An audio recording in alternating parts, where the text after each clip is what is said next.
Hola gente conocedora de YouTube. En el primer video del canal abordamos características y nombres del boom latinoamericano. Como lo vimos en ese video, que te dejo aquí por si aún no lo ves, enumeramos las características y los nombres del boom, fundamentalmente hombres. Hoy haremos un repaso sobre las olvidadas del boom, aquellas mujeres que a pesar de su calidad literaria no suelen nombrarse cada vez que se habla del boom latinoamericano. Antes de continuar, te pido te suscribas al canal, eso me ayudaría un montón. El boom latinoamericano es fundamentalmente el primer fenómeno literario comercialmente exitoso de América Latina. Fue la feliz conjunción de distintos autores de varios países latinoamericanos en un mismo momento histórico, los años 60. A pesar de ello, siempre se le ha criticado por ser un fenómeno a nivel de reflectores conformado únicamente por hombres.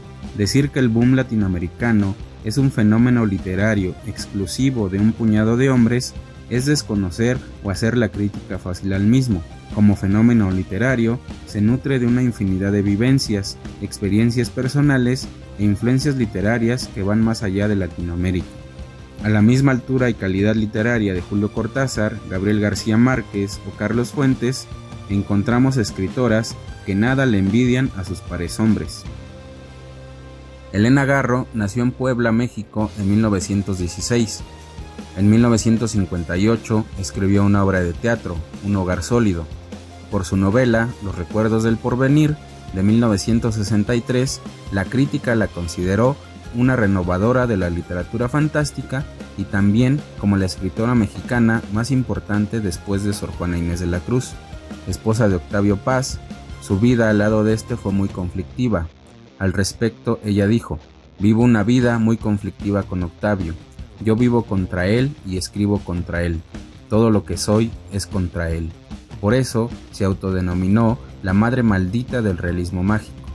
Otra vez dijo: en México, por el simple hecho de ser mujer, todo queda invadido, todo queda invalidado. Todos se confabulan para ver cómo te dañan. Elena Garro, sin duda, con un gran talento, vivió un calvario al lado de Octavio Paz, quien nunca supo dominar su desmesurado ego. Ella terminó su existencia sumida en el alcohol y la locura, y en los círculos culturales mexicanos siempre se tuvo la sospecha, cierta o no, de que en los años 60 era una informante de la CIA en México. Elena Garro murió en Cuernavaca, Morelos, en 1998. Clarice Lispector, hija de refugiados ucranianos, llegó a Brasil en 1920 cuando apenas tenía 2 meses de nacida. A los 17 se casó con un diplomático que la rodeó de comodidades. Teniéndolo todo, solo vivía para escribir. A ella no le perturbaba ni el teléfono. Lispector es considerada, junto con Guimarães Rosa, la gran escritora brasileña de la segunda mitad del siglo XX gracias a su estilo entre la poesía y la prosa, una marca que llenaba de espiritualidad los detalles cotidianos y que se caracterizaba por utilizar la primera persona en los relatos. Como escritora, se preocupó por investigar, encontrar algo más allá de lo común. Siempre se preguntaba si Kafka fuera mujer, si Rilke fuera un escritor brasileño, si Rimbaud hubiera sido madre y hubiese llegado a los 50 años, si Heidegger hubiera sido capaz de dejar de ser alemán. En este ambiente, Clarice Lispector escribió 3 grandes novelas: Agua viva, Un soplo de vida y La hora de la estrella. Por ello, se le consideró como una de las escritoras más importantes del siglo.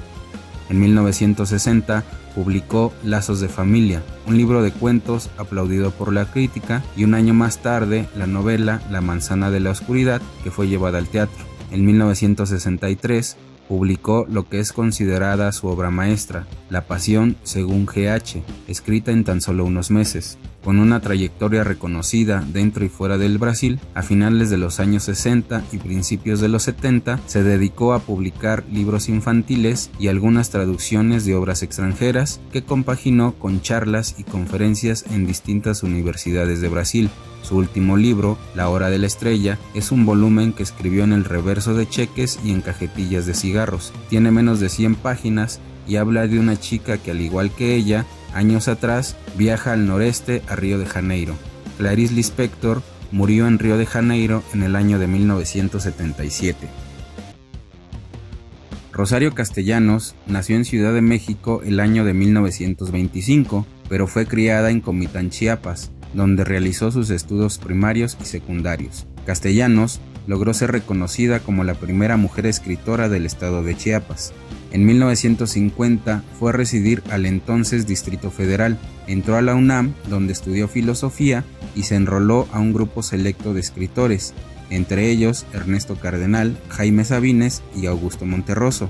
Su extensa obra literaria fue creada en defensa de los derechos de las mujeres, por ello es recordada como uno de los símbolos del feminismo latinoamericano. Destacó con el cuento Primera Revelación y en su novela semiautobiográfica Balum Canam, Castellanos evocó las experiencias de su niñez en el mundo antagónico de terratenientes e indígenas del que fue testigo. Ahí denuncia los conflictos existentes aún hoy entre el mundo indígena y el mundo de los blancos.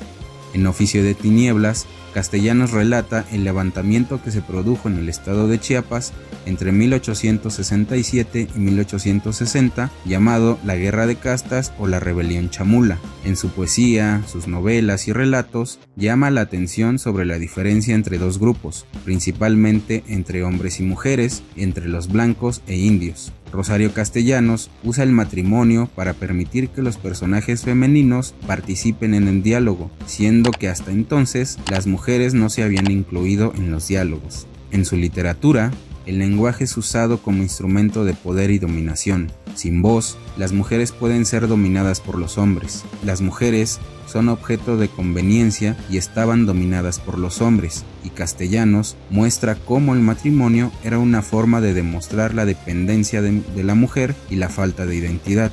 Rosario Castellanos falleció en Tel Aviv, Israel, el 7 de agosto de 1977 a la edad de 49 años, a consecuencia de una descarga eléctrica provocada por una lámpara cuando acudía a contestar el teléfono al salir de bañarse. Sus restos descansan en la Rotonda de las Personas Ilustres desde el 9 de agosto de 1974. Inés Arredondo nació el 20 de marzo de 1928 en Culiacán, Sinaloa, México, en el seno de una familia acomodada.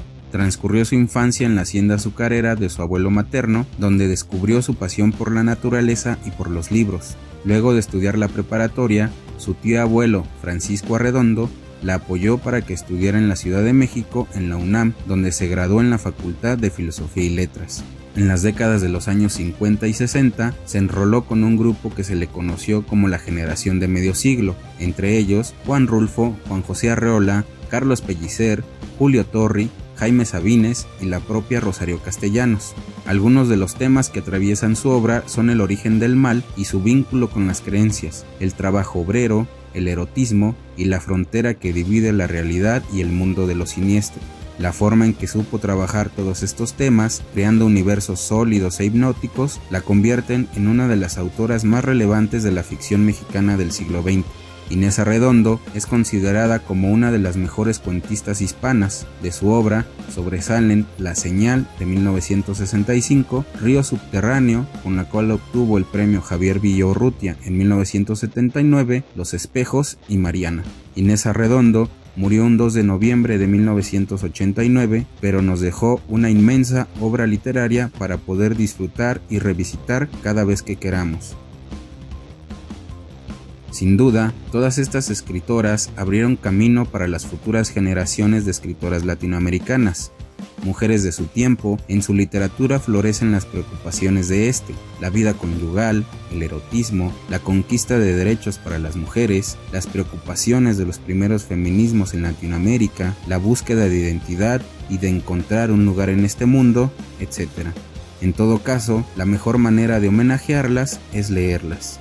¿Y tú, has leído estas grandes escritoras? ¿Cuál es tu favorita? Házmelo saber en la cajita de comentarios.